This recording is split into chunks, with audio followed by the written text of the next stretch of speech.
You ever notice how a place can look like paradise on the outside, but underneath it's just rotten to the core? Yeah, that was Sterling Point, a so-called enclave on a little slice of the bay, all manicured lawns and old money posturing. The kind of neighborhood where even the street signs look like they're judging you, where every hedge is trimmed just right and every driveway's got a luxury car so shiny you'd think the sun set its watch by those grills. You want to know what makes a place like that tick? I'll tell you, it's not the rules in the HOA handbook. It's the people who think. They make the rules, the ones who believe the world spins just a little faster because they say so. Prudence. Yeah. I know even the name sounds like a threat, ran Sterling Point with an iron fist wrapped in a $500 silk scarf. She wasn't the president of the HOA on paper, but everyone knew who the real boss was. Her husband Bartholomew pulled strings all over the city, but she was the face. The hair of the mansion, the not-so-quiet whispers, and her kingdom. She guarded it like a dragon guards its gold. Then there was the new police chief, Chief Thorne. Now, Thorne was nothing like these folks.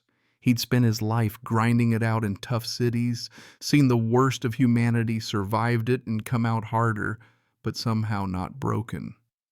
He moved to Sterling Point for the same reason. Any burned-out cop looks for a quiet spot. Peace, maybe safety for his family, a breather from all the dirt he'd waded through. Problem is, you can't ever really leave the dirt behind. Not when people like Prudence see you as an eyesore, a threat to the aesthetic of their lives. And in his case, it all started over a black city-issued sedan parked in front of his own house. To Prudence, that car was the ultimate insult. It wasn't just about the look, though. God knows that woman would call in an airstrike if a mailbox didn't match her curtains. No, it was the idea of a cop car work blue-collar trouble parked among the Bentleys and Teslas. She started with her passive-aggressive notes sent by the maid, all dearest neighbor, and fake concern for appearances.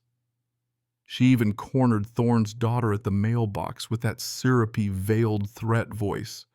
This isn't the kind of neighborhood where one advertises their trade darling. The chief, being the kind of guy he is, brushed it off. He'd dealt with mobsters and murderers. A rich neighbor's petty grievances weren't going to rattle him. But ignoring a person like Prudence, that's the biggest slap in the face you can give. She dug up some obscure old bylaw about no commercial or city vehicles overnight, meant for plumbers and contractors, not cops, and made it her weapon. One night when Thorne was out late chasing a big lead on a racketeering case, Prudence called in a favor. Not to the HOA, not to the police, but to Sal, the city's sketchiest tow guy and one of her husband's pet cronies. Next thing you know, Thorne's unmarked cruiser is hooked up and dragged off the street like a piece of junk nobody wanted. When Thorne got home at 2 a.m., fresh off a breakthrough with his informant, he saw the empty curb and instantly went on high alert. Years of experience told him this wasn't random theft. It was a message of power play, and it pissed him off like nothing had in years. He called in his own department to treat it like what it was, an illegal seizure of city property.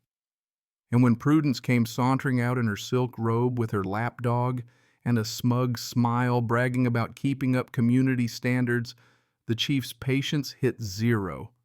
Her attitude was so blithe, so entitled, like she was above the law and everyone else was just hired help. He arrested her right then and there for theft and interfering with a police investigation. You'd think that would be the end of it, right? Justice served, case closed. Yeah. No. This is Sterling Point. Bartholomew, sitting 1,000 miles away at some conference, didn't waste a second. While Prudence was trading her silk for County Orange, he started working the phones, unleashing hell. Calls to the city manager, one of his guys. Calls to the DA whose campaign he'd bankrolled. Drop the charges, investigate the chief, make this all go away. By morning, the narrative had flipped.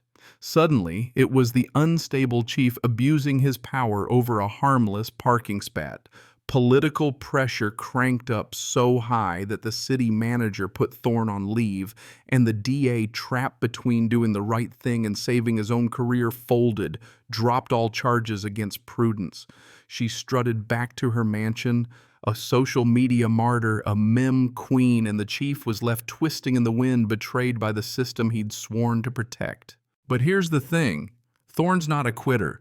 Being stripped of his title didn't break him, it set him free.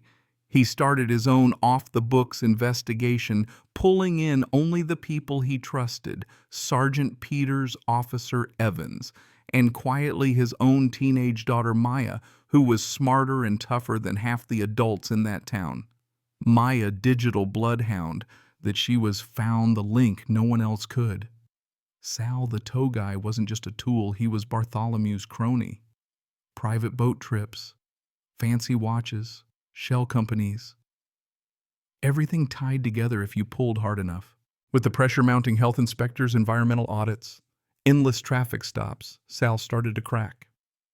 Caught burning boxes of records out by the marsh, he was hauled in and finally spilled everything Bartholomew had orchestrated. The tow as a cover sent his own men to snatch the chief's critical case file out of the trunk and paid Sal $50K in cash for his silence. The whole HOA mess had just been smoke and mirrors for a much bigger crime, money laundering, racketeering, and it turned out conspiracy to commit murder. The chief and the DA turned Sal into a weapon, setting up a sting. Bartholomew, now desperate, tried to tie up loose ends the old-fashioned way with a hit. He sent his guys to fix Sal for good at an abandoned warehouse, but Thorne and his team were waiting. SWAT swooped in, took down the would-be killers, and traced the plot right back to Bartholomew's door. The final showdown, cinematic as hell. Cops stormed Prudence's mansion. Bartholomew tried to use her as a human shield, but even she, finally seeing the monster behind the mask, fought back, elbowing him so the police could take him down. Watching her husband, the king of Sterling Point, face-planted on his own lawn in handcuffs. Let's just say karma's not always subtle. The aftermath was seismic. With Sal's confession and the hitmen in custody, the whole rotten empire collapsed.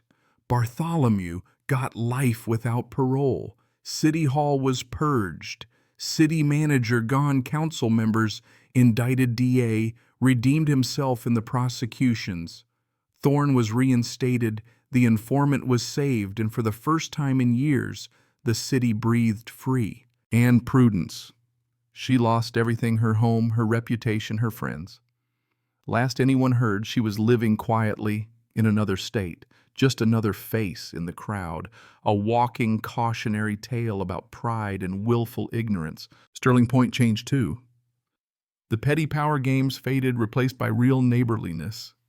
And Chief Thorne, he finally found a kind of peace, not perfect but real. His family whole, his job meaningful, his soul intact. He knew the fight wasn't over, that somewhere another king or queen was waiting to rise, but for now, justice had the last word. So let me ask you, what would you have done?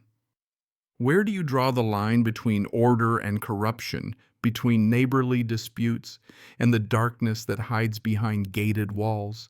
Drop your thoughts in the comments, hit like if you believe in standing up to the powerful, and hey, share your own story if you've ever faced down a Goliath in your neighborhood.